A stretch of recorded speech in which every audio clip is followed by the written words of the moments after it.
Good morning. I'll say it again, good morning. Thank you. Welcome to the 2026 Chattahoochee Valley Sports Hall of Fame and Grit recipient celebration. I want to thank everybody for coming and helping celebrate all our fabulous winners.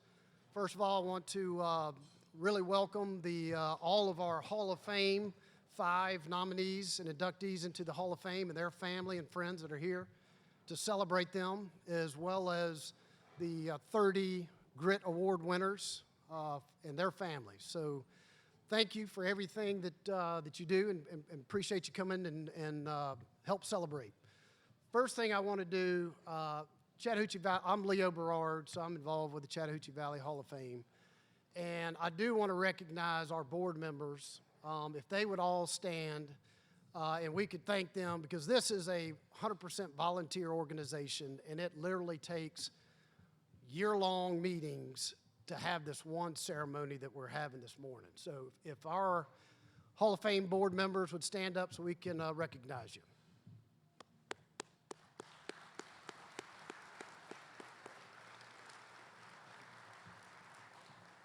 I do also want to especially recognize Jim and Miss Ann White. Jim ran this for 25 plus years, and if they would stand, or let's recognize Jim White for all his duties to the Hall of Fame.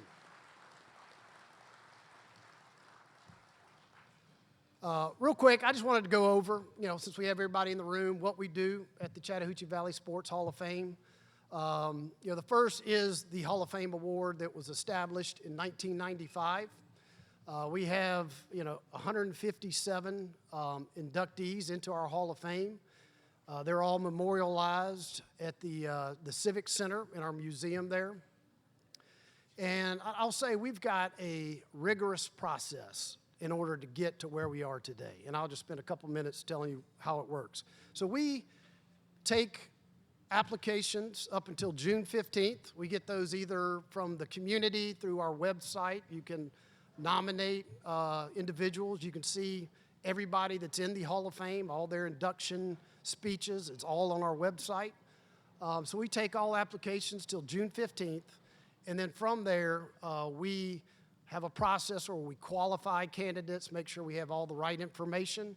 And then the board has to vote if this candidate has all the qualifications to be eligible to be voted for in the Hall of Fame. And so that is our process.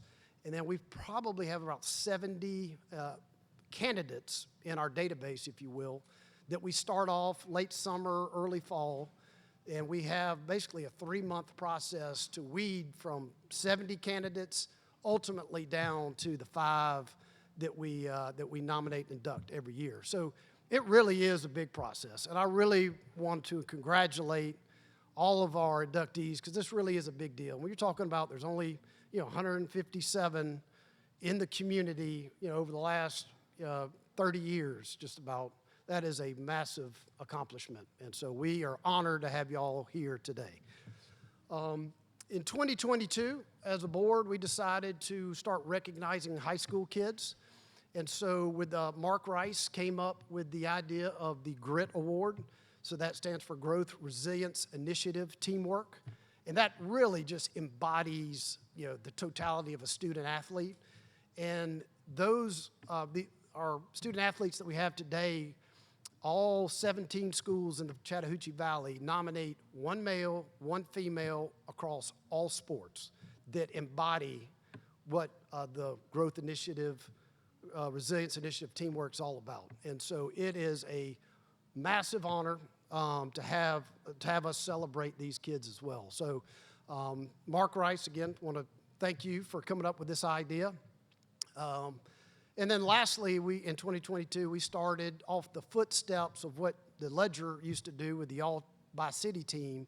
We as a board wanted to help celebrate the high school kids and take on that legacy. And so we established the All-Chattahoochee Valley team.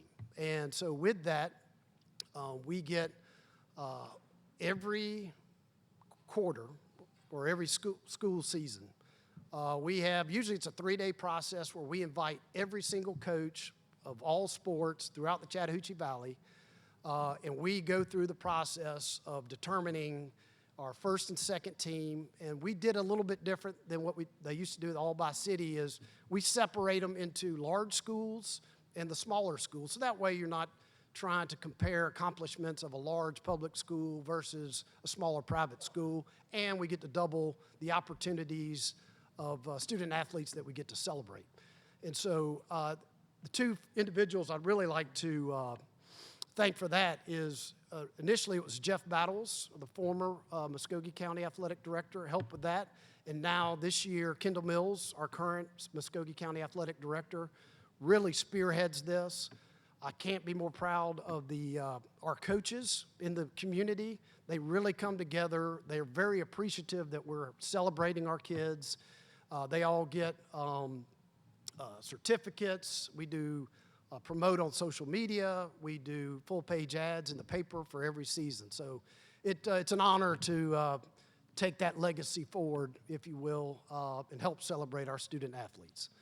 And so with that, I'm going to shut up and move on. But I do want to introduce Scott Miller. He is basically the voice of the Chattahoochee Valley for athletics. He is a Chattahoochee Valley Sports Hall of Fame inductee in 2018. So I'd like to introduce Scott Miller.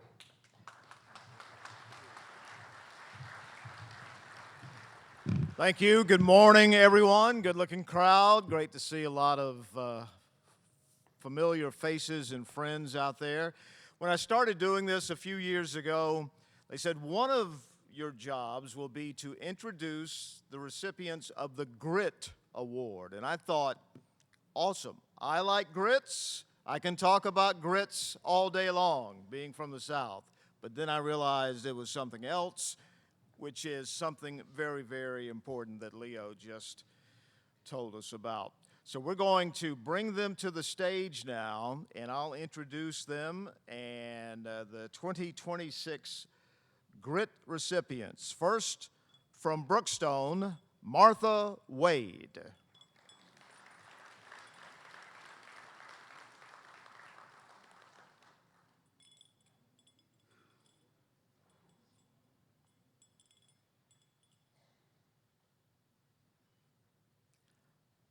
Also from Brookstone, Stuart Wolf.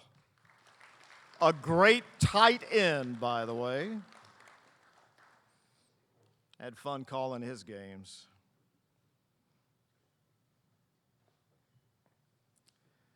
From Calvary, Samaya Smith.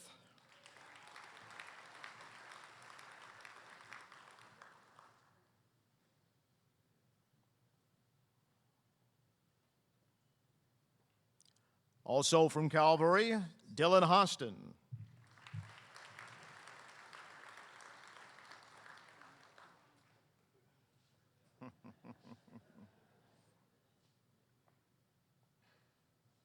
Where's Coach Robert Moore? Robert?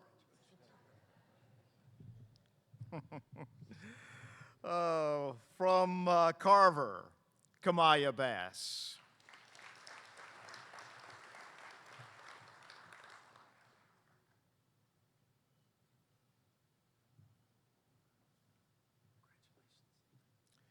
From Columbus, Emily Dale.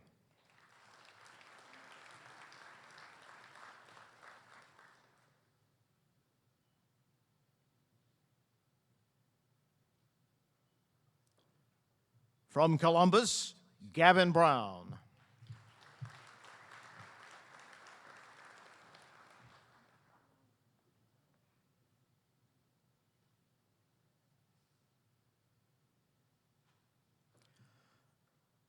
From Hardaway, Rihanna Boynton.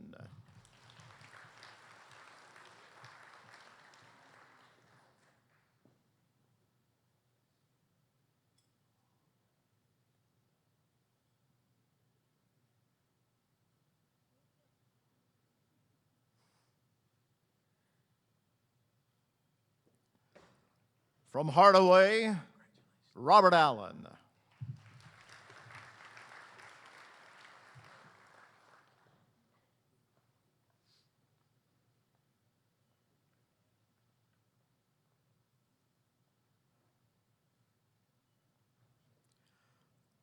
From Harris County, Cadence Jenkins.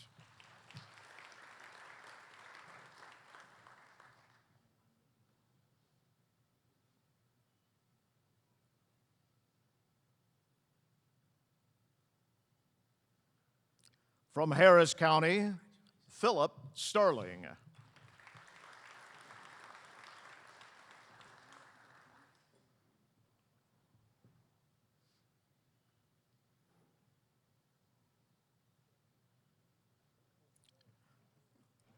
From Jordan, Jessica Smith.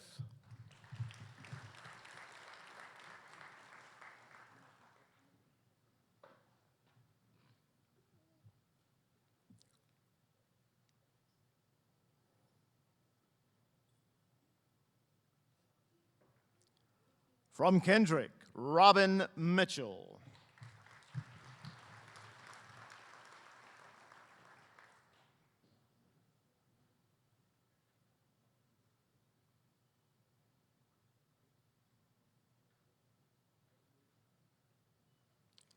From Kendrick, Gerald Rivera.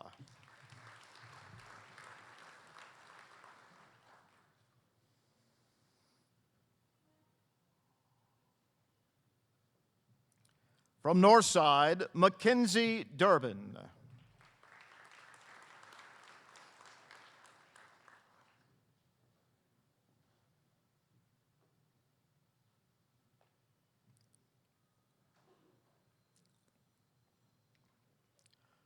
From Northside, Xavier Davies.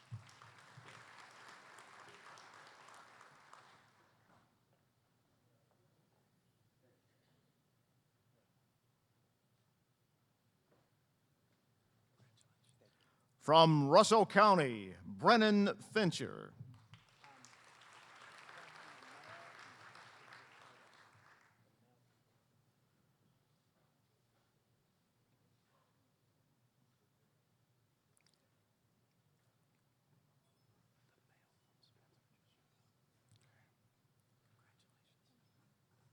From Russell County, Colito James.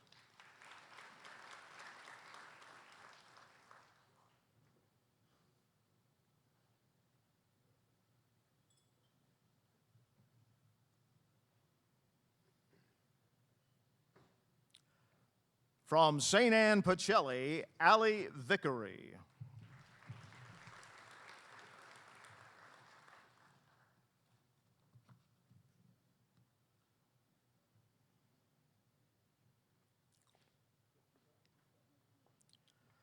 From St. Anne Pacelli, Makai Williams.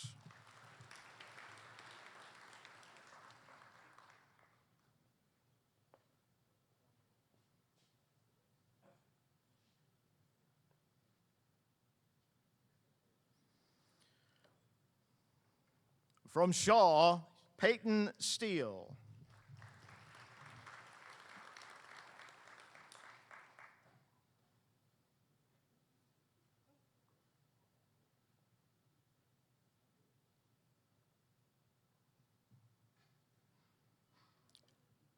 From Shaw, Noah Hart.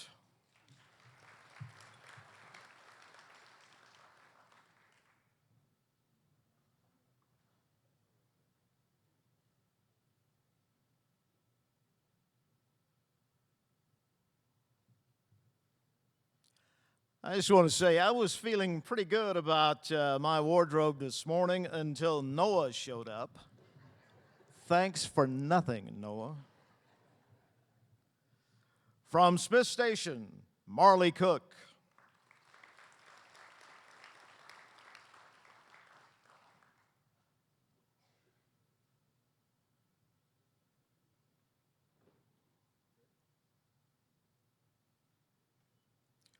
From Smith Station, Zerkes Ellison.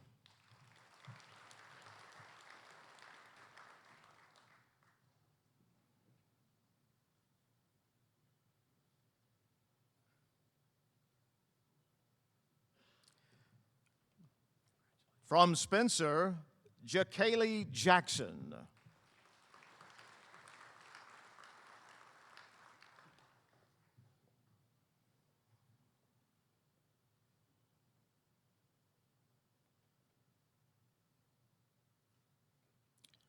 From Spencer, Manyi Gaither.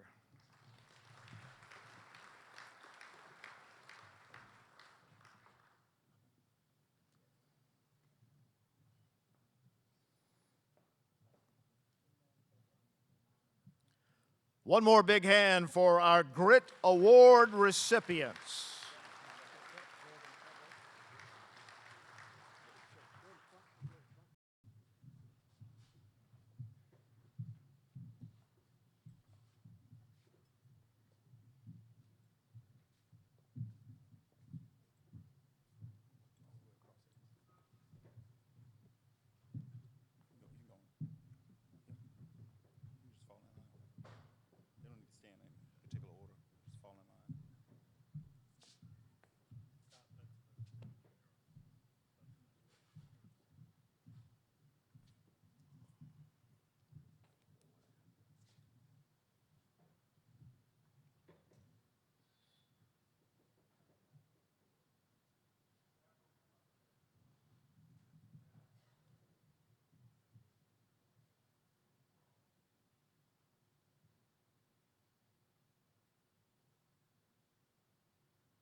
As they're leaving the stage, one more big hand for our Grit Award recipients. Awesome, guys, awesome. All right, so on to the inductions. Here's the way it's going to work, inductees. We have a short video that will play, and then I'll say a few words and introduce you and call you to the stage. So if you will put your attention on the video board for our first inductee.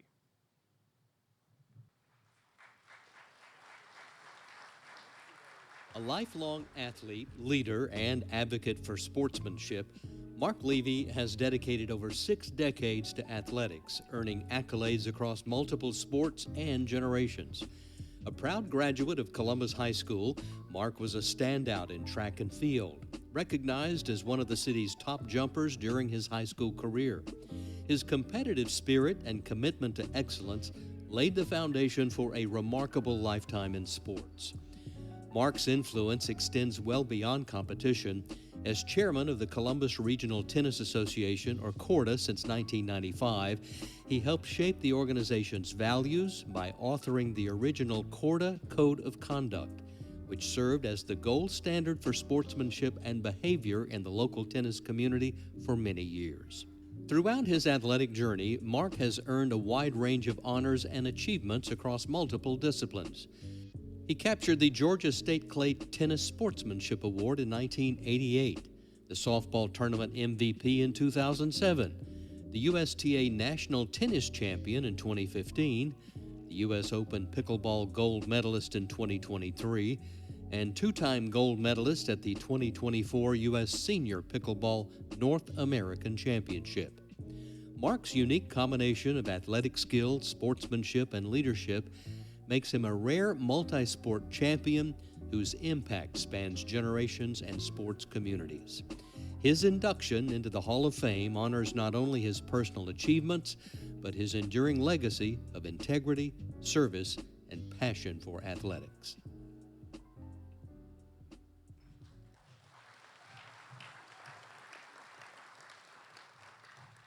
I've known Mark a long time, and is also a great Columbus State booster, and enjoyed hearing a story from his 2 sons right before the ceremony here. They used to sit right behind the bench with Coach Herbert Green's teams, always giving him coaching advice.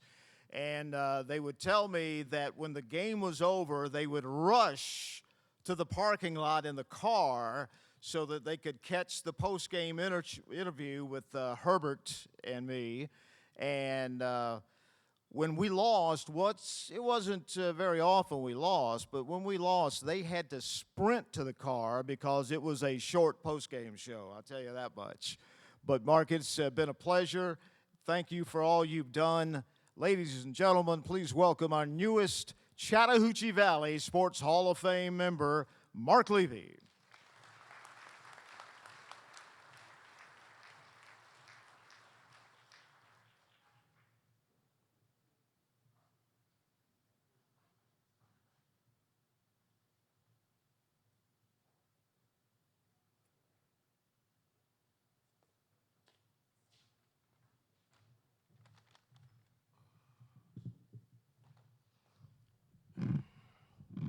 I want to make sure. Can everyone hear me okay? So this is probably the first time that I have ever been on television that I didn't have to pay for it.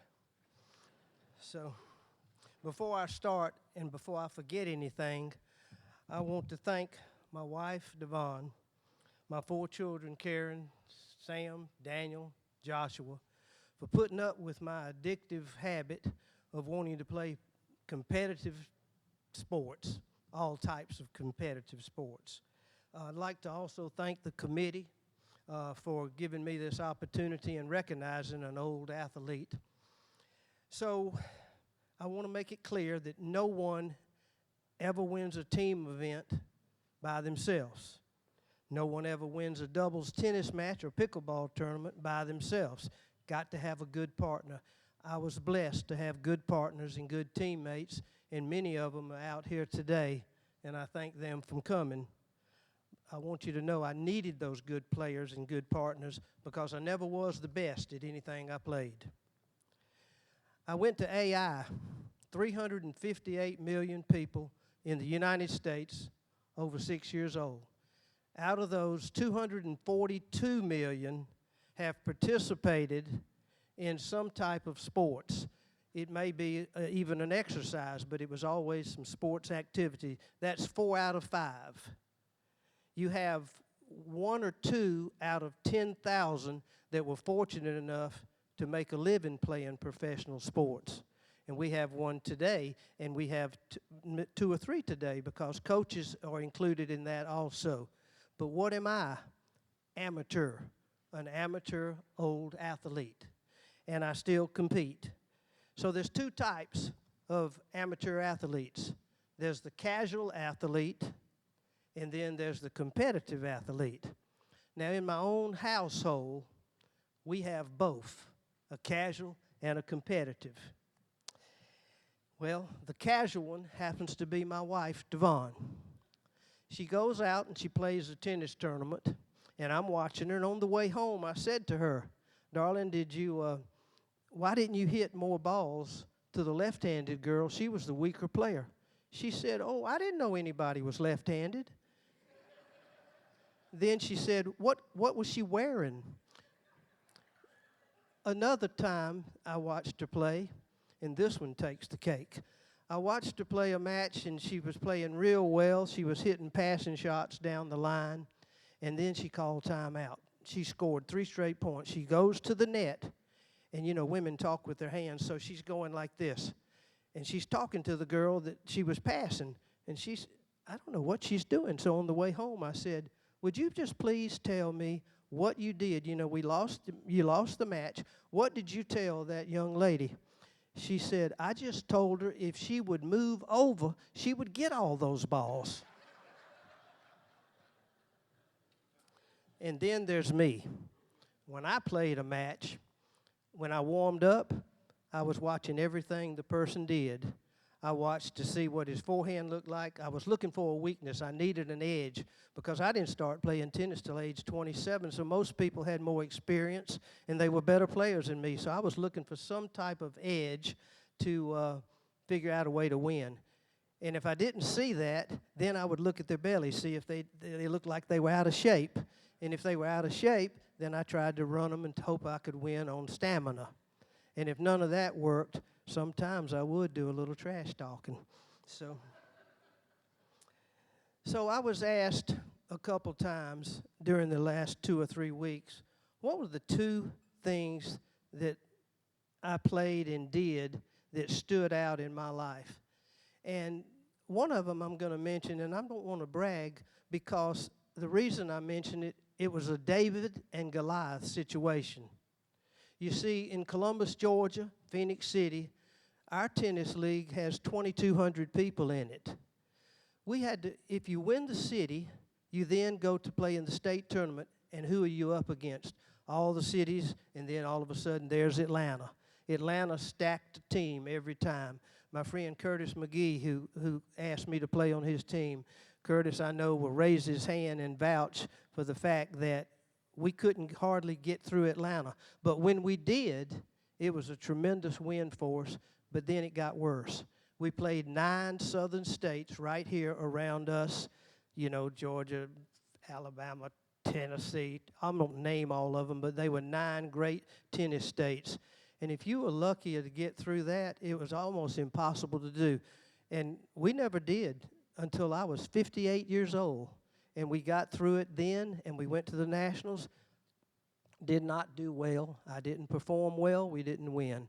But at age 68, I will say that we won the state, we won the South, and then we went to the National and played against California teams, Arizona teams, Chicago teams, all the big boys, and we were fortunate enough to win that. So that was one of the things. But let me grab this.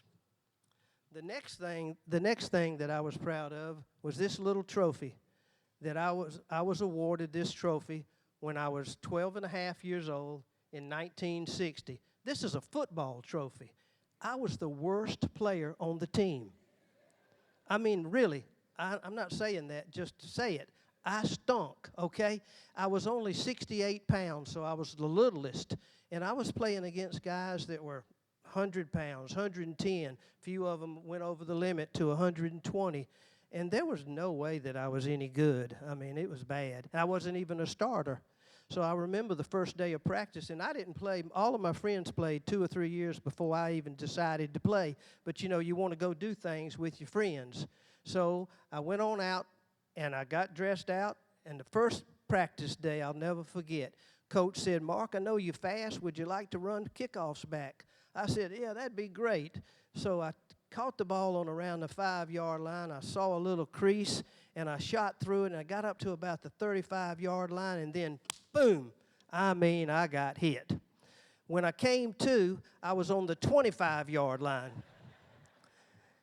Coach said to me, he said, "Mark, this is not going to be something that I think you want to do very long, so we're going to find another position for you." I said, "Coach, how'd I get back to the 25-yard line? I thought I was up to the 35. He said, "Well, the first 5 yards you went in the air, and then you rolled the second 5 yards. So that was it. So let me tell you about the single play. This was the single play and the reason that I won this award.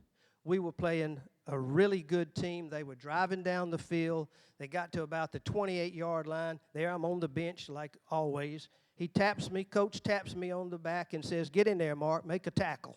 So I get in there, and the big old fella's right in front of me. I'm playing right in. He's left in, and he's planning on knocking me into the dirt. So I moved out the way and shot the gap in between, and I got in the backfield, and just as the handoff was made, he handed the ball to the biggest, the fastest, the powerfulest. I mean, he was unbelievable player. His name was Jimmy Sykes, if anybody knew him. He was a great player, All-American. Well, I lunged at him as he hit the hole, and I got around his waist. I mean, I dove, and I locked my fingers where I couldn't come out. I thought I was going to bring him down. I remember seeing the 25-yard line. He drug me over the 10-yard line, and then we scored. Well, he scored. I didn't score. I could hear people laughing, and I could hear people cheering for him. He looked down at me and said, "You think you could let go now?" So that's then the committee that voted at the end of the year at the banquet. Of course, they were picking the best players in the league, and then all of a sudden they called my name out. And I went up there, and this trophy says, "Presidential Award, one who typifies the spirit of Pop Warner football." Has my name on it. I kept it for 65 years I've kept this trophy, and I threw away a lot of dust collectors. So I want to close by doing this. I have made about 10 promises to my wife that I was going to quit competing because, you know, some of these cities that I play these tournaments in, pickleball, tennis, I was running 5K races. Every one of them was hot. It was Palm Springs, it was Mesa, Arizona, Surprise, Arizona, Dallas, Naples. And I promised her every time I'd say, I'm not going to play anymore. This is my last tournament. Well, I did that about 10 times, and I know she thinks I'm the biggest liar in the world. But this time, I am going to quit. But here's the catch. I'm going to turn 80 in 2027. I've already talked to my partner, Randy Scott. We want to win everything in the United States at 80 and over, and then we're going to try to win the world. And that's all. And I promise I will quit after that.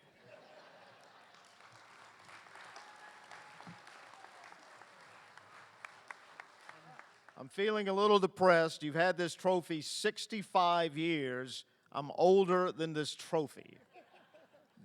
Take it. Don't forget it.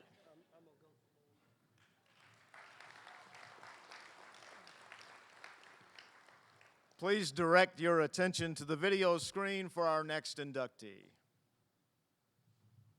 A dynamic athlete, accomplished coach, and true ambassador for the game of softball, Eileen Morales has excelled at every level of competition, from high school state champion to collegiate record holder and professional athlete. A 2003 graduate of Hardaway High School, Eileen was a 4-year varsity standout in softball, helping lead her team to 4 region championships and the 2003 Quad A state title.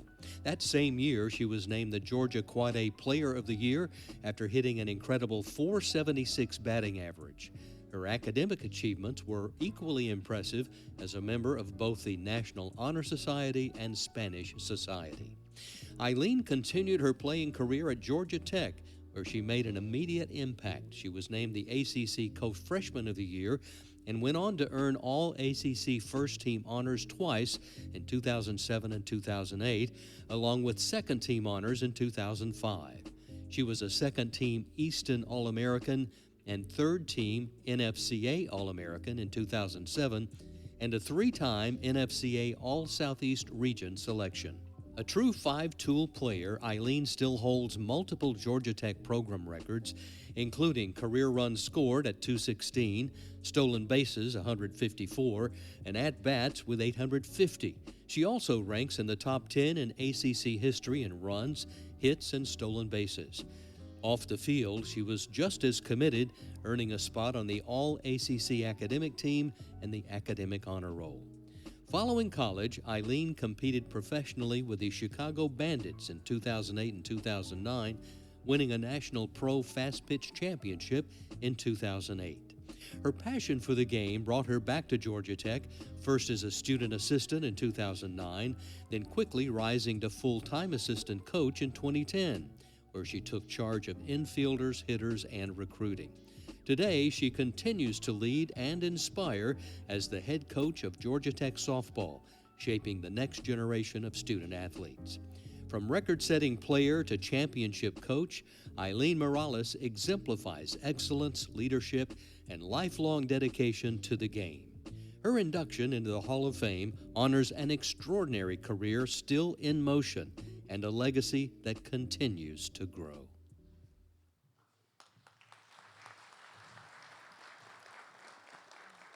Eileen, I watched you play in the Little League years of your life for Skip. I watched you play for Hardaway High School for Marty Richburg. I know somebody said Marty is here today. Marty was a great player at Columbus State, by the way, great baseball player. And you could tell back then that you were a special player and a special person. Welcome home, and I welcome you into the Chattahoochee Valley Sports Hall of Fame.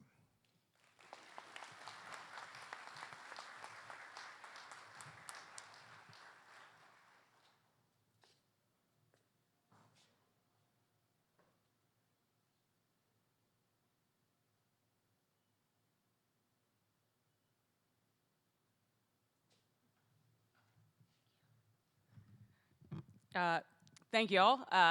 Just want to start out by congratulating the rest of the inductees. I feel very honored to be grouped with this amazing group of people. And when we first got here, my mom told me that Mark Levy sold her first car when we moved to Columbus. So those of you who don't know me, my dad was in the military, so we got stationed at Fort Benning in like 1995. And so I'm not born in Columbus, but Columbus is my hometown. This town raised me, the people here raised me. I am the person I am today because of people who invested in me. So I scream Columbus all the time. Hardaway Hawks, that's through and through. Side note, congratulations to the GRIT recipients. That's an amazing honor.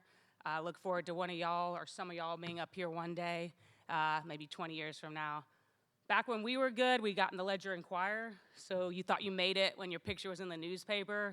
You know, it wasn't on Instagram or Twitter or any of that. You just thought you made it because you were on the news with Dave Plata or in the Ledger Enquirer as a bi-city athlete. So just an honor to be here. I want to thank a couple people. I've been very fortunate to be a part of really great teams.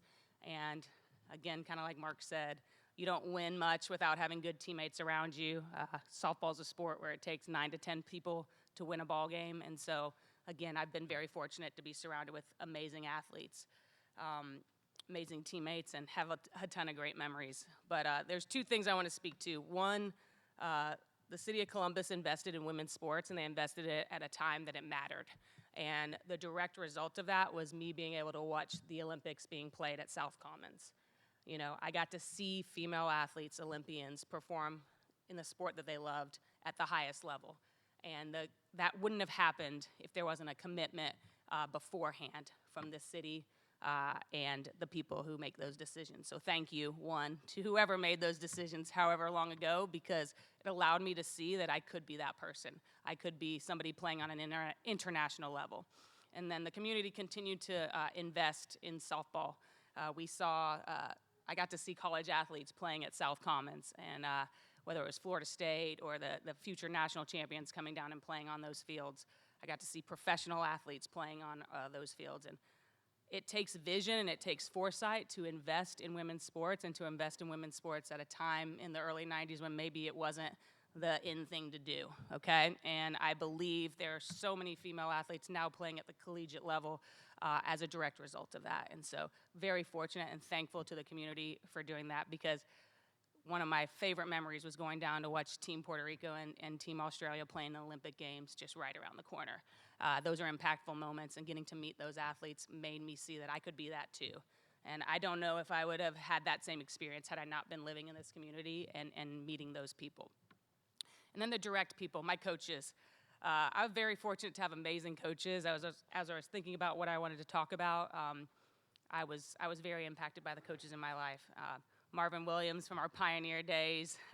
We spent a ton of time at Pioneer Little League just every day playing ball. Loved competing.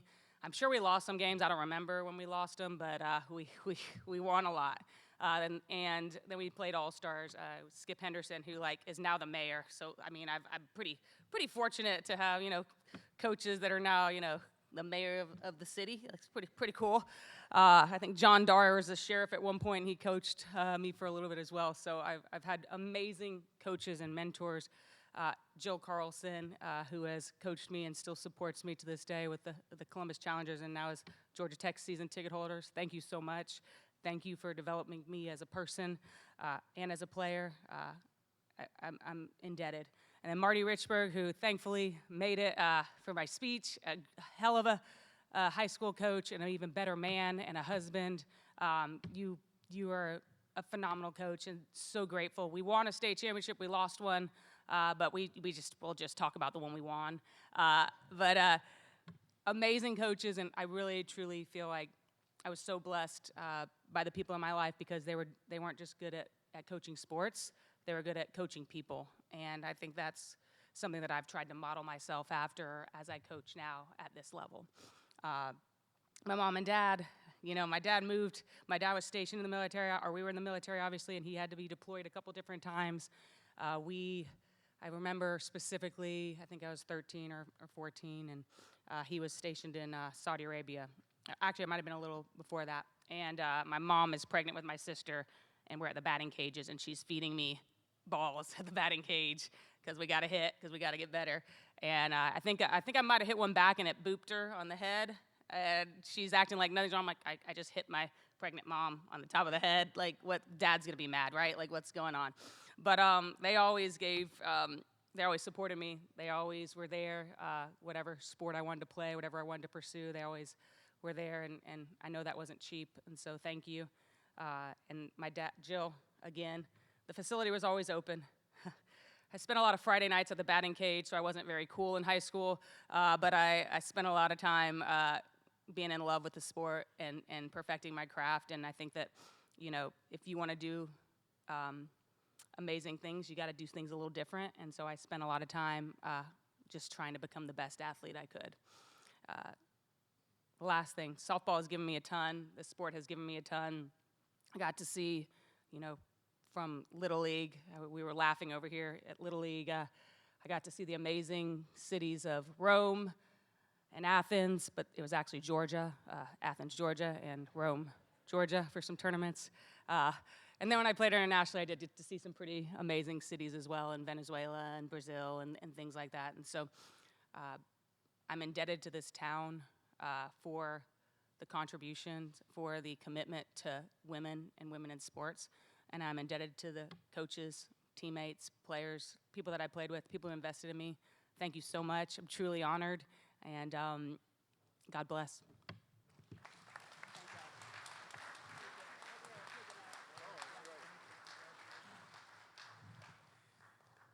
And thank you, Eileen, for being here today, because her team has a game in Atlanta later today. Go Jackets. All right. Direct your attention, please, to the video board. A distinguished leader, dedicated community servant, and tireless advocate for athletics, John Schinkel has spent more than 3 decades shaping the landscape of sports and civic life in Columbus, Georgia. A proud graduate of Hardaway High School, class of 1969, John's enduring commitment to athletics is most notably reflected in his 30-plus years of service to Columbus State University's Athletic Fund, where he served 2 terms as president and continues to play an active role in fundraising, investment management, and championing CSU athletics across the region. His influence reaches nationally through his role as vice chairman of the Haskins Foundation, where he helped revitalize the prestigious Haskins Award and launched the Annika Award, honoring the nation's top male and female collegiate golfers. His leadership secured major corporate sponsorships and international media partnerships, positioning the foundation as a premier collegiate golf awards organization. Most recently, John was instrumental in bringing 12 top NCAA Division I women's golf programs to Columbus for the inaugural Haskins Foundation Women's Intercollegiate Tournament in 2026. Locally, John's impact has been equally significant. He served as chairman of the Columbus Sports Council and contributed to the Columbus Convention and Visitors Bureau, promoting community sports and tourism. His civic dedication extends beyond athletics. He has chaired the 1775 Society of the National Infantry Museum, led capital improvements as president of the Country Club of Columbus, and currently oversees historic preservation efforts through the 1909 Preservation Society. He has also led the Columbus Charter Review Commission, guiding the 10-year review of the city-county charter. Through his decades of unwavering service and visionary leadership, John Schinkel has elevated both the athletic and civic institutions of his community. His induction into the Hall of Fame stands as a testament to a lifetime of contributions that continue to inspire future generations.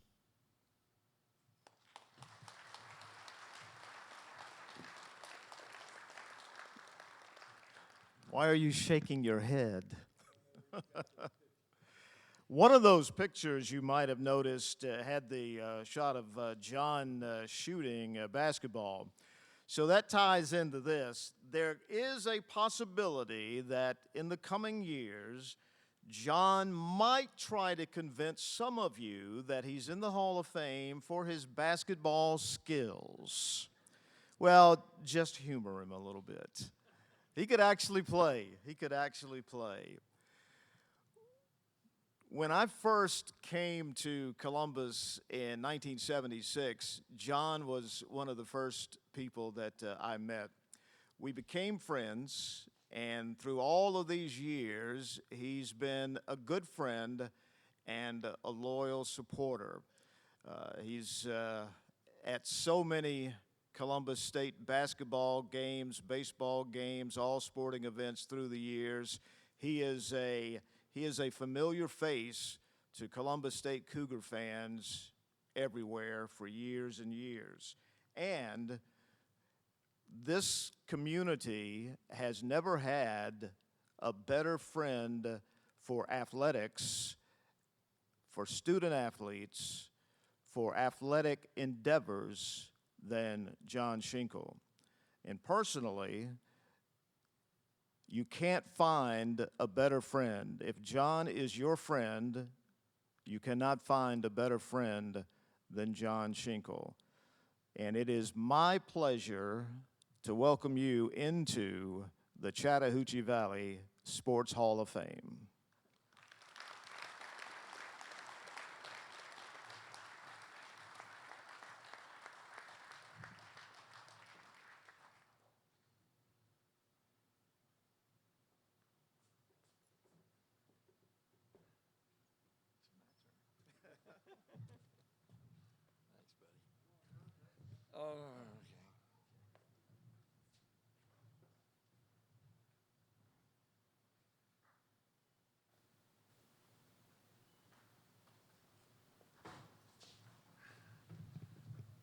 Okay, I didn't really recognize that guy,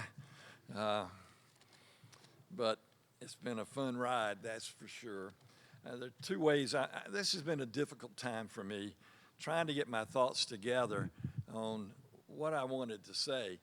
On the one hand, I've got so many friends out here who have carried me for the last 30 years through all this stuff that you heard mentioned.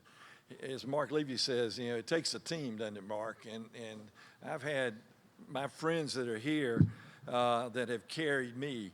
And the sad thing about that is every one of them said, "You're going to mention me this morning?" And so hang on, because I'm probably going to try to mention all of you, because it's been a very special ride. I want to thank Jimbo Davis. Jimbo is the one that called me to let me know that I had been selected. It's important to me that Jimbo called me, because Jimbo's been a close friend of mine for so many years. And if there's anybody that bleeds red and blue Columbus State colors, it's Jimbo Davis. And he'll be retiring in March. He's already a member of the Hall of Fame because he's had national championship cheerleading teams. He's just terrific, and he organized all this. So Jimbo, thank you. Scott Miller. Scott Miller's been my friend for 50 years. 50 years, Scott and I have been buddies. And this town has been blessed to have Scott. He is the best play-by-play man in the state of Georgia. And I'm talking about Braves, University of Georgia, it doesn't matter. Scott Miller's the best. And we have been just so lucky to have him.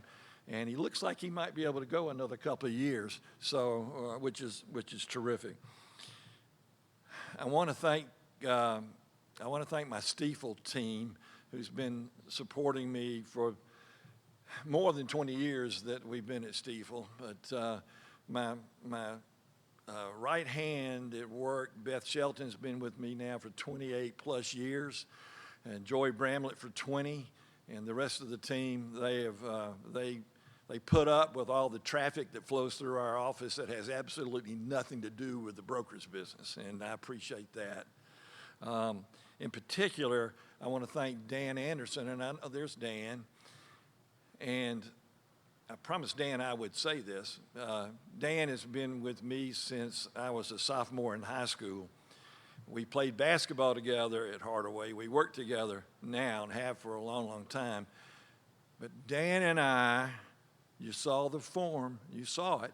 Dan and I were a part of the Hardaway High 1968 basketball team that pulled off the biggest victory in Hardaway history when we upset the Columbus High Blue Devils in 1968. Let's hear it for Dan and me. Yeah. Also, she should have been first, and I'm a little slow, but she knows how I feel about her. My wife, Linda, has absolutely put up with my antics, kind of like Devon and Mark and so on. But she has been with me in every step of the way, and she knows how much I love her. And we'll be 50 years together next year, and I remember that, June the 18th. And then two important people that are here, very important people to me, Poppy Rowetter and Edward Rowetter. They are my grandchildren, and Poppy says, "Grandman, are you going to mention me?" And Poppy, I love you dearly, and Poppy Rowetter and Edward Rowetter. My investment club is here. Thank you guys for coming. There's one pretty important person in that investment club that he probably doesn't know I'm going to mention this, but it's Arch Arnold, who has run our investment club. Arch and I have been involved with JP's with different projects for a lot of years. One of them was in 2000. It was a very difficult project. You don't need to know what it was. And I was chairing that project. And I was with Arch, and I said something about, man, this is tough. You know, this project's tough. And Arch looked at me and said, "Isn't that great?" I said, "What do you mean?" He said, "This is not just an easy project that you just sign your name and go." He said, "You have a chance to really make a change. Not everybody gets the opportunity to be in situations where you can actually do good." And it just resonated with me for all these years. He probably doesn't know how much it meant to me when he told me that, but it's the absolute truth. I've said it, I have been so blessed to be involved in things where I can make a change. And I encourage everybody, especially my grandchildren, I encourage you to remember this, that to get involved and to make a change. To be involved. And so one of the person, thank you, Arch, for that day long ago, and you're so old now you probably don't remember telling me that, but it's okay. I do want to mention Herbert Green. Jan's here somewhere because I've already hugged her. Oh, she's right over here. Wife of Herbert. Mark mentioned, I'm going to tell this story that some of y'all have heard too many times.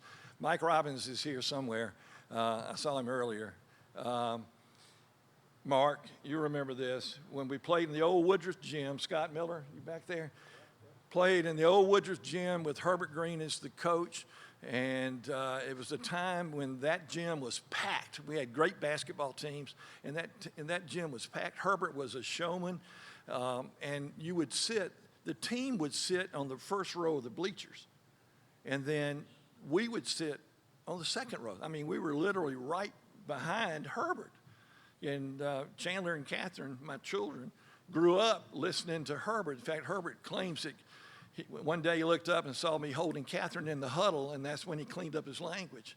But it was I just remember a game, this is so Herbert, that we had a nice lead, and it was a big crowd, and I think it was West Georgia was making a comeback, and Robbins and I were upset, and we screamed at Herbert, "Herbert, call timeout, timeout." And so Herbert jumps up and he calls timeout. And then he turns around to us and he says, "Okay, now what?"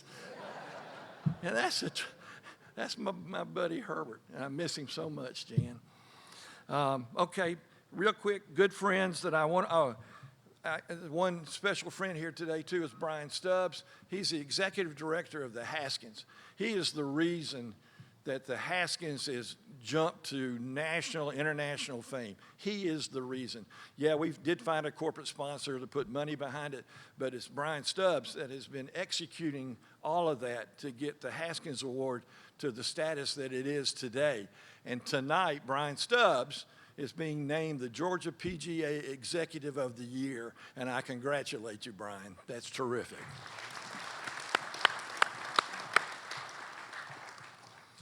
I probably only have 3 minutes left. Catherine. I've already mentioned them, but Jimbo's up here doing this to me. Okay. Chandler and Catherine, my children, they know how I feel about them. So anyway, I have good friends here. Another one that has been, I guess I've been his right hand because he certainly has, he is my manipulator, and that's JP's. Jay and I have been together in so many projects, and Jay's a retired accountant and is the detail man that I am not. And Jay, I appreciate you. He'll correct me. He'll move me around. He'll tell me I need to do this or do that. But I wanted to be sure if I'm getting inaugurated or inducted into the Hall of Fame, you need to be coming with me. So anyway, but I appreciate it, Jay. And then I've got my breakfast group that's here. Thank you very much, guys. Judge Smith, I saw Judge Smith. John Anker is here, and Joanne Kogel is somewhere here. I can't let this get political, but they're two of my favorite politicians. And so that's what I wanted to say. And then part two of this, I am proud to be from Columbus, Georgia, Mayor. I am proud to be from Columbus, Georgia. And when Linda and I are able to travel, and we travel a good bit, people say, where are you from? We don't say we're from Georgia. We say we're from Columbus, Georgia. And where else, what other city has the International Golf Award of the Haskins, the International Collegiate Golfing Award of the Annika, that has the National Infantry Museum, the best free, take a message, the best free museum in the country, in the National Infantry Museum, that has whitewater rafting. Mayor, I'm going to leave something out, I know, but that came together in 1996 to host the softball Olympics, and so many other things that have come around with us. I'm just damn proud to be a citizen of Columbus, Georgia. It is a great place to live, and it's a great place to live because of all of you that participate. And anyway, I think that's all I want to say, but thank you very, very much. It's a great honor to be inducted. Thanks.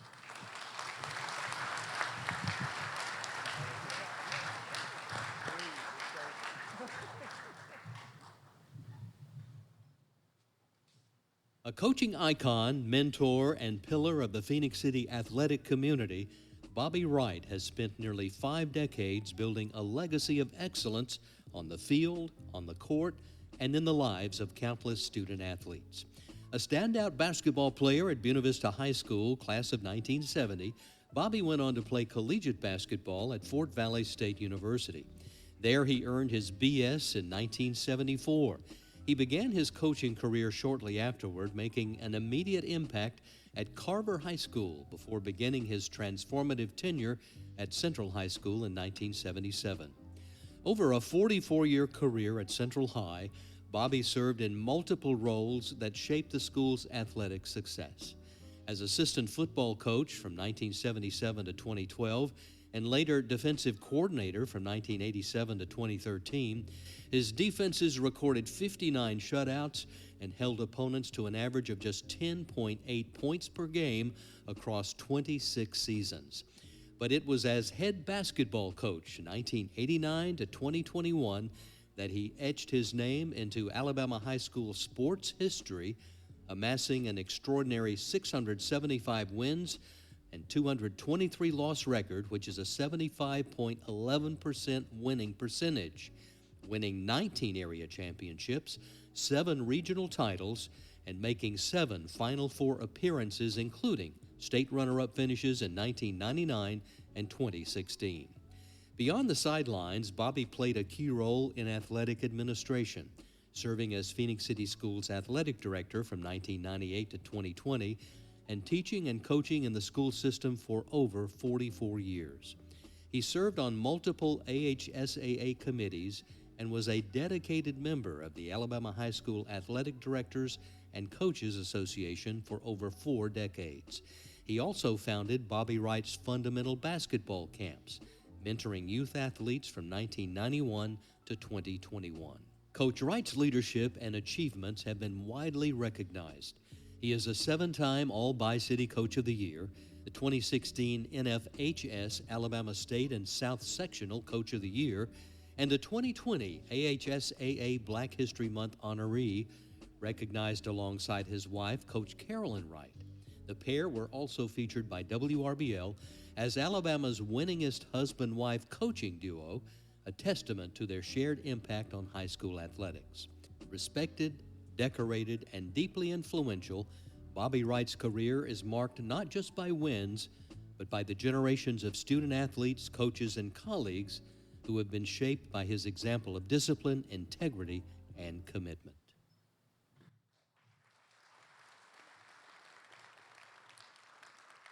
Coach Wright, I want to say that I always enjoyed covering your teams. Nobody walked into your house and had an easy night, ever.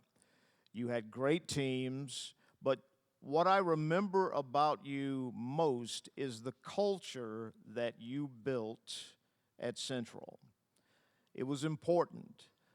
The players that you had, they've gone on to be great adults, making contributions, beautiful families. I've met many of them, and we all thank you for that. And it is my pleasure to welcome Coach Bobby Wright into the Chattahoochee Valley Sports Hall of Fame.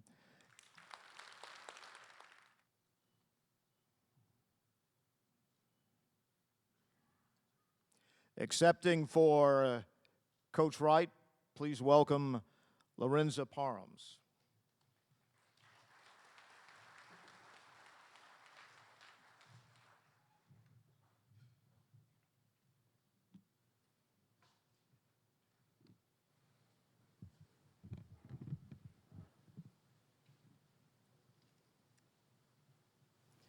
It is indeed an honor to be able to share the words of my coach and my mentor, Coach Bobby Wright, this morning. Thank you so very much for a wonderful opportunity this morning, Coach. Good morning, distinguished guests, Hall of Fame members, administrators, coaches, athletes, family, friends, and supporters of Chattahoochee Valley Athletics. First and foremost, I would like to express my gratitude. Thank you to the Chattahoochee Valley Sports Hall of Fame Selection Committee for this tremendous honor. To be inducted into the Hall of Fame alongside so many men and women who have given so much to sports and to young people in this region is both humbling and deeply meaningful, and I'm grateful. Being here today brings back a lifetime of memories, memories of early mornings and late nights, of practices and games, of wins that have lifted us and losses that have taught us valuable lessons, and most importantly, of the people who have shaped my journey. This honor does not belong to me alone. It belongs to every coach who mentored me, every athlete who trusted me, every colleague who worked alongside me, every administrator who supported me, and every family member who stood by me through it all. I want to begin by acknowledging my foundation, my family. I am a first-generation college graduate in my immediate family, and that achievement was built on the sacrifices, the hard work, and the unwavering belief of my mother and her siblings. They didn't always have much, but what they had, they gave freely: love, encouragement, discipline, and a strong work ethic. They taught me that education opened doors, that character matters, and that nothing worthwhile comes without effort. Everything I achieved in my career can be traced back to those early lessons. In 1975, my professional journey began at Carver High School in Columbus, Georgia. I started as a teacher and coach, eager, motivated, and ready to make a difference. I had the privilege of serving as a head track coach, while also assisting in football and basketball. Those early years taught me the value of versatility, preparation, and relationships. I learned that coaching is not just about X's and O's, but it's about people.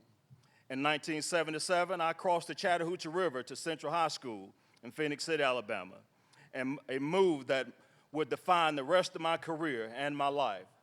At Central, I served as the physical education instructor, coached multiple sports, and eventually chaired the health and physical education department. Central High School became my home, and Phoenix City became my community. One of the most influential chapters of my career was spending 12 years as an assistant basketball coach under the legendary Coach James Redd, a man whose knowledge, discipline, and passion for the game left an indelible mark on me. Coach Redd was a master teacher, and I was fortunate to learn under his tutelage. When he retired, I was allowed to become the head basketball coach. I carried his lessons with me every single day. Over the course of a 32-year tenure as a head coach, our program experienced successes beyond anything I could have imagined. We made 4 state championship game appearances, earned 26 playoff appearances, captured 8 regional titles, 7 Final Four appearances, and finished with a career record of 677 wins and 221 losses. And in 2017, I reached my 600th win against our arch rival, Auburn High School. I served as the defensive coordinator for Central High School varsity football for 26 years. Together, we recorded 59 shutouts, a testament to discipline, teamwork, relentless preparation. In 1993, under the leadership and mentorship of Coach Wayne Trawick, who was an Alabama High School Athletic Association Hall of Fame inductee and a Chattahoochee Valley Sports Hall of Fame inductee, we reached the pinnacle and won the Alabama High School Athletic Association State Football Championship. That season remains one of the proudest moments of my career. I would be remiss if I didn't acknowledge the challenges along the way. Coaching football at Central High School as the only black football coach came with its own set of obstacles. I had to prove myself every day, not just to opponents, but sometimes within my own environment. Those experiences strengthened me. They taught me hard work, resilience, patience, and the importance of excellence. I believed then, and I still believe today, that preparation and character will always speak louder than words. Today's induction is made even more meaningful because I get to share it with my wife, Carolyn. Carolyn is not only my life partner, but also my best friend, my strongest supporter, and a Hall of Fame coach in her own right. Inducted into the Alabama High School Athletic Association Hall of Fame, and now the Chattahoochee Valley Sports Hall of Fame alongside me. To be recognized together is truly an honor beyond words.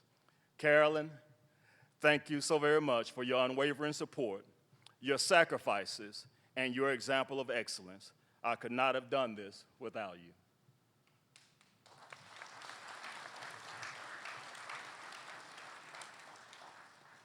I'm also incredibly proud of my family, my daughter, my 2 sons, my 2 grandsons, and that little precious granddaughter. You are my greatest blessings. Everything I did, every long night, and every early morning was done with the hope of setting an example for you. As I reflect on this journey, I realize that every win, every challenge, every athlete, every coach I encountered contributed to a life richly lived. Coaching gave me the privilege of shaping young lives, of teaching lessons that extended far beyond the field or court, lessons about accountability, perseverance, teamwork, and respect. To the athletes I coached, thank you for trusting me, for giving me your best, and for allowing me to be a part of your journey. To the coaches I work with and mentor, thank you for your dedication and your friendship. To the fans and parents, your support meant more than you will ever know. In closing, I accept this honor with humility and gratitude. I stand here as a product of faith, family, mentorship, hard work, and opportunity. If my career has proven anything, it is that when people are given guidance, support, and belief, they can achieve more than they ever imagined. Thank you to the Chattahoochee Valley Sports Hall of Fame. Thank you to my family, my colleagues, and my community. Thank you for allowing me to share this unforgettable moment with you today. God bless you and thank you. Go Red Devils.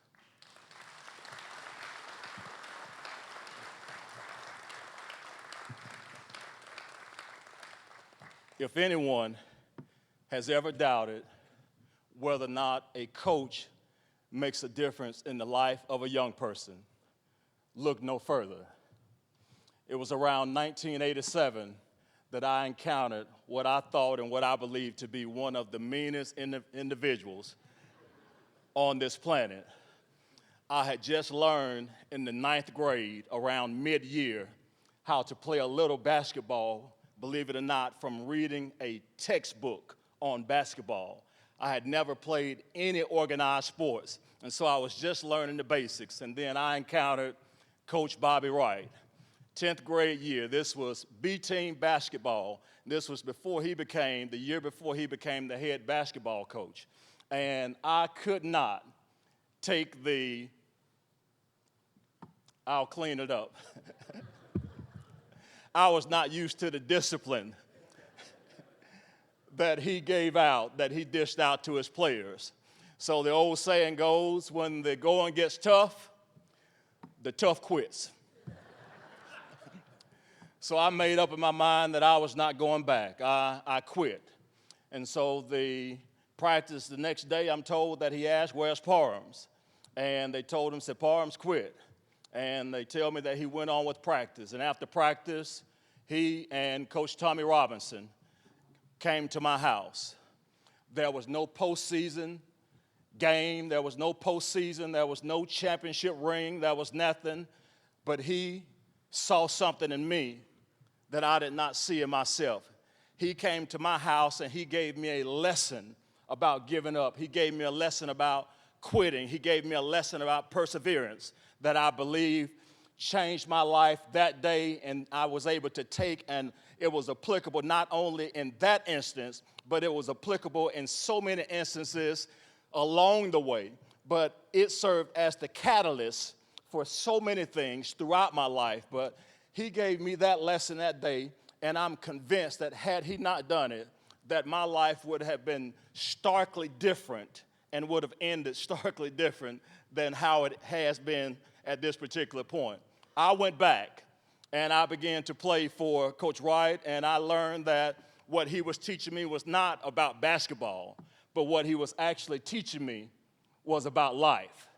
And that was the lesson that I was getting every single day from him, that he actually cared about us and that he actually went beyond just teaching us about winning games and the X's and O's, but he was truly teaching us about life. And so I went on and everything that I knew about basketball, he taught me, and everything that I knew about life beyond basketball, he taught me. I completed my years there.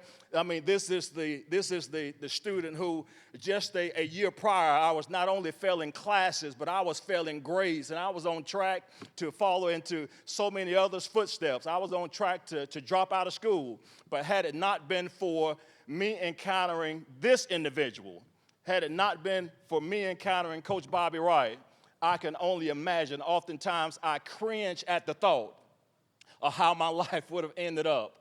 I went on, and I not only finished high school, but I was able to go on and not just go, but I was able to play a couple years of basketball. And I finished those couple years of basketball at the junior college, and I went back to Coach Wright, and I told him that I'm not finished. I still want to play. And this is what Coach Wright did.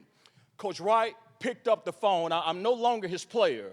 He picked up the phone, and he called a coach, Coach Van Petway at Alabama A&M University. And he picked up the phone and he called Coach Petway and he said that, Coach, one of my players needs a position. And Coach Petway, without seeing me play a game, just on his word, offered me and gave me a basketball scholarship so that I might be able to finish my 4 years just on his word, because he said one of, not my former players, he said one of my players, because once you play for him, you're always one of his players. And so then I was able to go on and not just earn that BS degree, but go on and earn the BS degree, earn the master's degree, earn the specialist degree, and earn the doctorate degree. But it would not have happened had God not placed this individual, Coach Bobby Wright, in my path. When you get all you want in your struggle for self, and the world makes you a king for a day, then go to the mirror and look at yourself and see what that person has to say. For it isn't your mother or father whose judgment upon you must pass, but the person whose verdict counts most in your life is the one staring back in the glass. He or she is the fella to please, never mind all the rest, for they're with you right into the end, and you've passed your most difficult test if the person in the glass is your friend. You can fool the whole world down the highway of years and take pats on the back as you pass, but your final reward will be heartache and tears if you've cheated that man or woman in the glass. Coach, thank you so very much for not cheating your players, for not cheating the parents, for not cheating the coaches, for not cheating me, and for most of all, not cheating yourself, that man in the glass. Thank you so very much for all that you have done.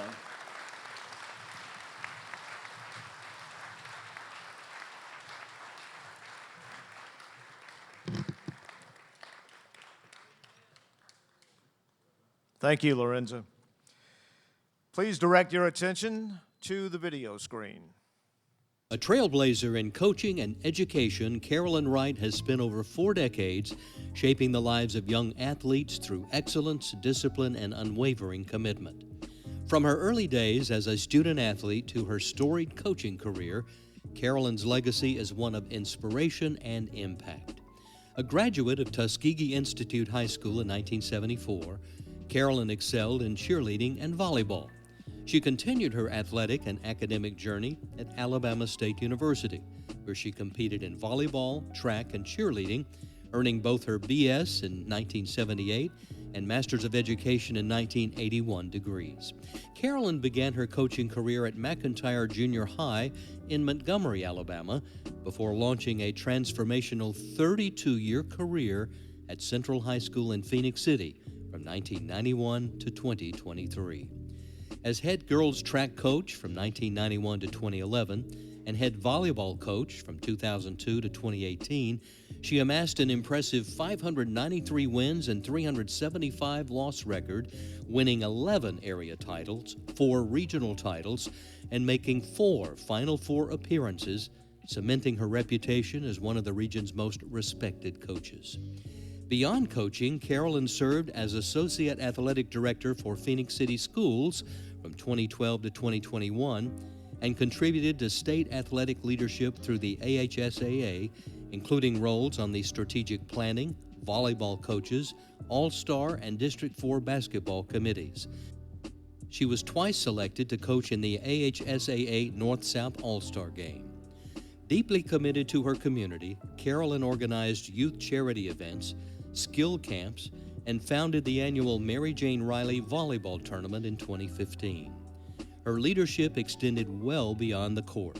She was named Teacher of the Year in 2018-2019 and received numerous honors, including All-Bi-City Coach of the Year, the Sports Vision's Legacy Award, and multiple resolutions from the Phoenix City Council. In 2020, Carolyn and her husband Bobby were jointly honored as AHSAA Hall of Fame inductees, a testament to their shared legacy in Alabama athletics. With decades of service, championship leadership, and a heart for student athletes, Carolyn Wright stands as a model of what it means to lead, teach, and inspire.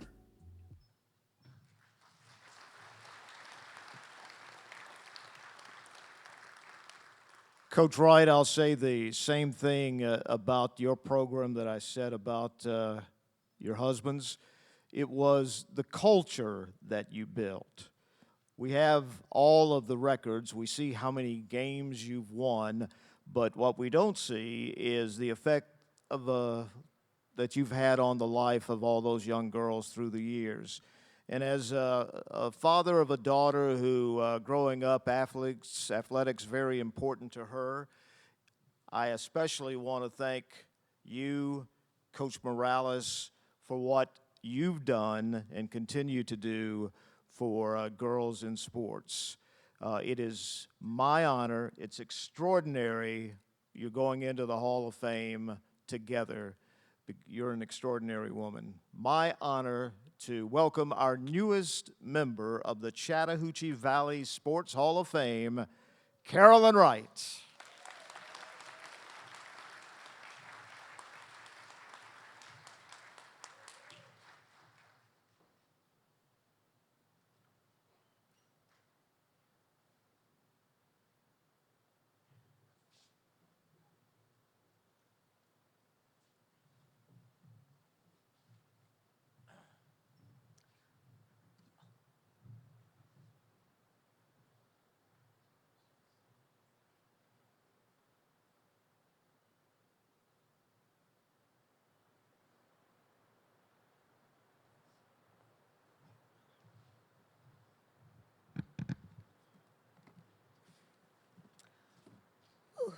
All I can say is wow.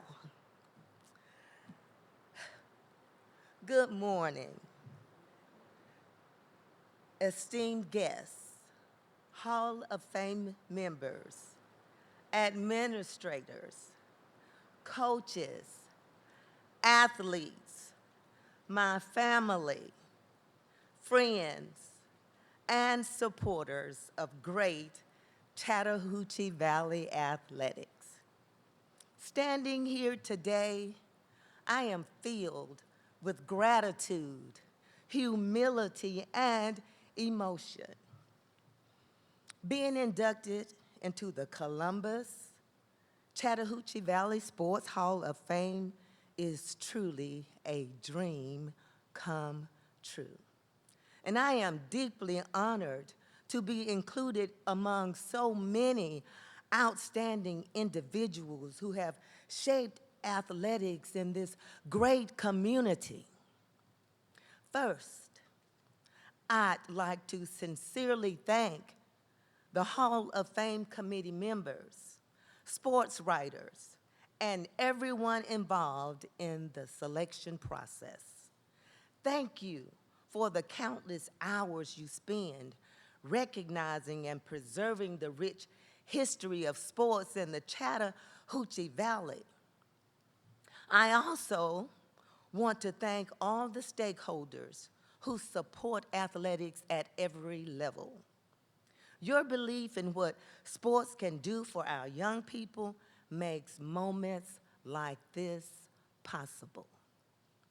To the Bi-City community, thank you for embracing me, supporting me, and allowing me to serve for so many years. This community has been my home, my classroom, and my extended family. The love for sports here is deep, deep in our hearts and our soul. I am proud to have been a part of that tradition. I spent 12 years teaching at Stanhope Elmore High School in Millbrook, Alabama. My coaching journey began at McIntyre Junior High School in Montgomery, Alabama, during my tenure at Stanhope Elmore. Same state, two different counties. That is where it all started, where I learned what it truly meant to coach, to mentor, and to love young athletes. I didn't have all the answers back then, but I had a passion, a determination, and a heart for kids. Those early years shaped the coach and person I would become. From there, I was employed at Central High School, where I spent 32 incredible years with some of the hardest working coaches in America. Central was more than a job. It was home. It was where I grew as a coach, an athletic director, and a leader. It was where relationships were built, lessons were learned, and memories were made that I will cherish forever. The athletes, coaches, parents, and administrators at Central High School gave me more than I could ever give back. The relationships we built with the schools, the coaches, and their teams in this Chattahoochee Valley were ones of mutual respect. As coaches, we knew when we crossed that Chattahoochee River, we had to be prepared mentally and physically. The most exciting times were when we went to battle in the Christmas tournament to see which team would come home with that championship trophy. These memories will live on in our hearts and are etched in history until the end of time. Leaving Central High School unexpectedly was a devastating time for me. However, I was fortunate to have had the opportunity to serve as the athletic director and varsity head girls basketball coach for one final year at Johnson Abernathy Gratz High School before retiring. And that was a blessing. That year reminded me why I fell in love with coaching in the first place. The joy, the connections, and the opportunity to still make a difference. Throughout my career as a female athletic director and coach in basketball, volleyball, and track, I faced challenges, especially in leadership roles that were not always easy for women. But I believed in showing up, working hard, and letting integrity and commitment speak for themselves. I wanted young women and young men to see what leadership looked like. I've been blessed to coach countless athletes, and together we achieved 605 wins, all in the state of Alabama. But those wins were not just about the scoreboard. They were about discipline, teamwork, resilience, and believing in something bigger than yourself. Every win and loss carries the story of athletes who gave their all and teammates who supported one another. One of the greatest joys of my career has been helping numerous athletes earn scholarships in all three sports I coached. Watching a young person realize that their hard work opened the door to an education and a brighter future is a feeling I can't fully describe. Those moments meant everything to me. To my coaches and athletes, thank you for trusting me, for believing in the process, and for allowing me to be part of your lives. You taught me lessons that went far beyond sports, and I am forever grateful to you for the house that Wright and Company built. To the parents, thank you for your support, your encouragement, and for trusting me with your children. Coaching works best when we work together. And I was blessed to have so many families who believed in what we were building. To my assistant coaches, fellow coaches, volunteers, trainers, administrators, thank you. You were the backbone of every program, the steady presence behind every success, and the reason our athletes could thrive. I could not have done it without you. Thank you for buying into what I was selling, for standing through long practices, for giving your all and allowing me to come along for the ride. Coaches who worked those long hours with me and I mentored, thank you for your dedication, loyalty, and the lasting friendships we built along the way. Parents, your commitment to helping in every way to make our programs a success meant more than you ever know. Fans, family, colleagues, and this bi-city community, this recognition belongs to each of you who shared this journey with me. This journey is deeply personal for me.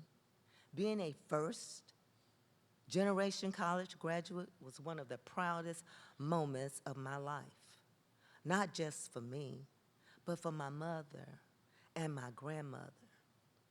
Their sacrifices, strength, and belief in education paved the way for everything that followed. I carry them with me in every achievement. Family has always been my foundation. I am proud to be the mother of one son, Larry, and the granny BB of one granddaughter, Alana Michelle. They are my heart, my motivation, and my greatest joy. And to the love of my life, my boyfriend, my honey-do, my soulmate, my husband, the legendary Bobby Wright. Thank you for being my partner, my supporter, my mentor, and my constant. Sharing a life in athletics was not always easy for us, but it has been incredibly rewarding.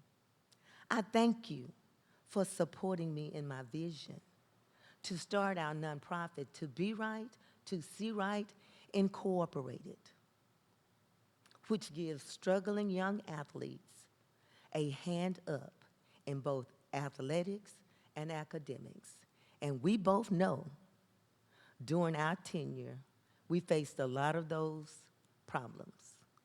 And we had many friends who are here with us today who came to the rescue to help us help our kids. So, being enshrined alongside you in the Alabama High School Athletic Association Hall of Fame is something I will always cherish. Making history again with you today, being inducted into the Chattahoochee Valley Sports Hall of Fame alongside you is an enormous honor. I accept this honor with deep gratitude. Being inducted into the Sports Hall of Fame alongside so many men and women and my class of 2026 is such a significant feeling.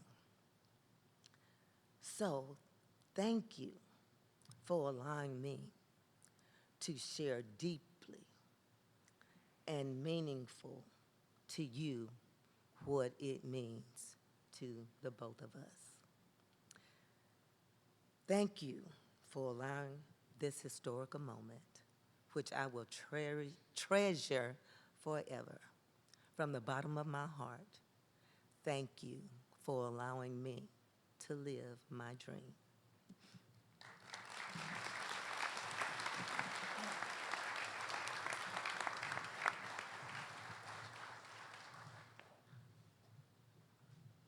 All right.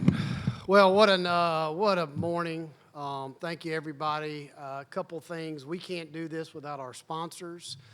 So I do want to talk about a couple of folks. One, the Chattahoochee Valley, or the All Chattahoochee Valley team is 100% presented by Houston Clinic, so we can't do anything without their support. And then our only fundraiser that we do all year is a golf tournament, and so I'd like to thank all those that were sponsors, and we have a number of other folks that had individual teams. But thank you for your support, because you make all this happen. All right, so lastly, again, congratulations to all our inductees. Mark, I've done this a few years now. You gave me a visual that I will remember forever. I could just see you flipping upside down with nothing but a helmet on. That wonderful story. Eileen, thank you for being here. I know you got to rush back to get to a game. Thank you for giving us that testament of our community and what it means when, Skip, when we're investing, and you got community leaders here, when we invest in all sports for our kids and the impact that it has. That was a great testament to, as I'm a member of the Sports Council, that is very important to hear and a great message. John, you're a friend of mine. Thank you for everything you've done in the community, CSU, the Haskins, which, if y'all don't know, that is the Heisman Trophy of college golf, and it's based here in Columbus, Georgia. And it has come a long way with John's tutelage. And then the Wright family. The first family of Central Phoenix City. What a testament. Lorenzo, thank you for your testament to what coaches do in this community and the impact that they've had over the thousands of kids day in and day out. And it's a wonderful time to really, we get to nominate and induct these coaches in, because they put in so many hours and they care so much about their kids. And it really is, in a lot of ways, the foundation of the community that we live in, to have you all kind of shape and mold our kids. And so with that, I think on the screen, here's different ways that you can get to follow us, on social media and Instagram. And if you want to nominate individuals, please go to our website. Again, everybody that is in the Hall of Fame, their induction speeches are all there. It's all cataloged. So I really encourage everybody to go look. And if you have someone that you think needs to be in the Hall of Fame, please reach out through our website, and we'll get in touch with you. And it's a community. Again, it's a volunteer organization, but it's driven by the community. So anything we can help that we can get from the community, we'd love to have. So again, thank you. Again, congratulations to all our inductees, your families, your friends. Hopefully the weather will be, it sounds like it's raining, but hopefully the weather will work out, and y'all have a great day. And again, appreciate everybody coming to support the Chattahoochee Valley Sports Hall of Fame.